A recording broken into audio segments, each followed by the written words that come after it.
असलामुअलैकुम की हाल चाल है वीरो ठीक हो। उम्मीद करदा सारे ठीक होणगे। जिद्दां कि तुहानूं पता है कि भी पिछले दिनों तूफान आया बहुत ज़्यादा, बड़े भरावां दा नुकसान होया, बहुत प्लेटां जिहड़ियां ज़ाया होईयां। ते अज इत्थे मेरे भरा ने ये प्लेटां लाउण लगे आ ते इन्हां दा काम तुहानूं दिखाउने आ। मैं कहना कि भी जिहड़ा काम करना ना तुसीं उहदी बुनियाद मजबूत रखो, उहदी बुनियाद मजबूत रखोगे तो तुसीं कामयाब होवोगे। नहीं तो आ तुसीं वेख ते लिया ही आ कि की रोडां ते इहदे नाल जानी नुकसान भी हो सकदा। ये जिहड़ियां प्लेटां नाजुक काम कराया ना 5 लाख 6 लाख या 20 लाख आपां ला लैंदे आ ते स्टैंड ते लाख रुपया नहीं आपां लाउंदे।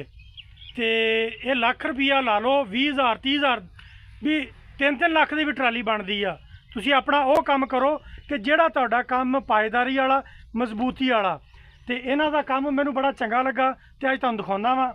आ देखो इन्हां ने बना के गाडर ला के मजबूती वाला काम कीता ते काम बड़ा स्वादी आ। ते हुण इन्हां ने 4 चफेरे अपना दीवार की, दीवार करके विच गाडर पाया, गाडर पा के उत्ते प्लेटां रखणगे।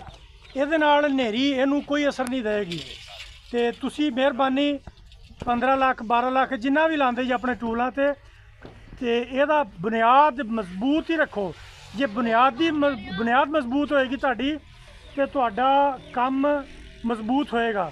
जो बुनियाद नहीं मजबूत होनी उदों तुहाडा काम मजबूती नाल नहीं होना।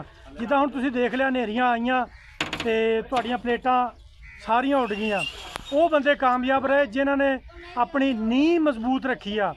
सियाणे कहंदे नींह मजबूत रखो तुहाडा काम आप ही मजबूती नाल होएगा। ते मेरा भरा काम वो करो जिहड़ा तुहाडा मजबूती वाला होएगा जी। अस्सलाम वालेकुम भाईजान, और भजन ठीक जे, सेहत भी ठीक जे माशाल्लाह। तुसीं ये काम मजबूती वाला कीता कि तुसीं की कहंदे जे कि भी जिहड़े भाईआं ने हल्के एंगल ला के लाए ने वो तुसीं तूफान दे नाल देख लिया उड़ गया। उन्हां नालों जी आ काम मजबूत है भी सस्ता है भी सस्ता नाल है भी पायेदार है। ਇਹਦੇ ਤੁਹਾਡਾ ਜਾਨੀ ਨੁਕਸਾਨ ਕੋਈ ਨਹੀਂ ਹੈ। ਹਾਂਜੀ ਖਰਚਾ ਵੀ ਥੋੜਾ ਜਿਹਾ। ਹਾਂਜੀ ਬਜਾਏ ਤੁਸੀਂ ਟਰਾਲੀਆਂ ਦੇ ਪੈਸੇ ਲਾਓ ਜਾਂ ਸਟੈਂਡਾਂ ਦੇ ਪੈਸੇ ਲਾਓ, ਉਹ ਨਾਜ਼ੁਕ ਕੰਮ ਹੁੰਦਾ ਵੇ। ਜੇ ਤੂਫਾਨ ਹੁੰਦਾ ਵੇ ਉਹ ਜਾਨੀ ਨੁਕਸਾਨ ਕਰਦਾ ਕਾਫੀ।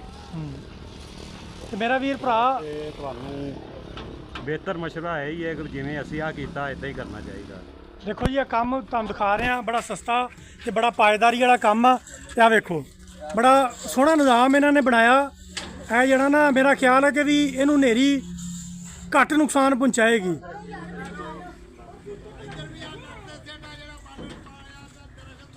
आ देखो बड़ा सोहना काम इन्होंने पायेदारी वाला काम किया।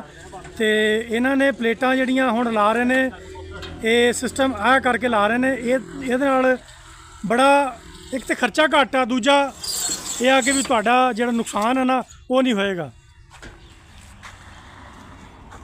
उम्मीद करदा कि भी मेरे भरा, मेरे सोहने भरा जिहड़े अपने नुकसान तो बचो। जिहड़े आपां एंगल लाने आ मजबूत ही एंगल लाओ। एक मेरा वीर आ, मेरा भरा वा, उन्होंने कारीगरां दे सिर दिता भी कारीगर जो कर गए ठीक कर गए। उन्होंने की कीता, उन्होंने एंगल सुराख किया जिहड़ी टैल अपनी उपर लगी हुंदी छत दे, उन्होंने सुराख करके उन्होंने नट कस के ते ला के चले गए।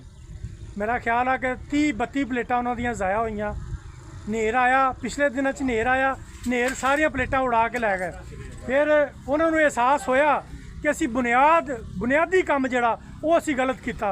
असी जिहड़ा मेन सानू काम करना चाहिए सी ना कि भी मैं बार बार तुहानूं यह कह रहा कि भी जिहड़ी नींह मजबूत रखांगे ना, असी जिहड़े काम की नींह मजबूत होएगी वो काम भी बड़ा मजबूत होएगा। तो मेन काम नींह का हुंदा। जो असी मकान बनाउंदे आ पहले नींह का असी ख्याल रखते हैं।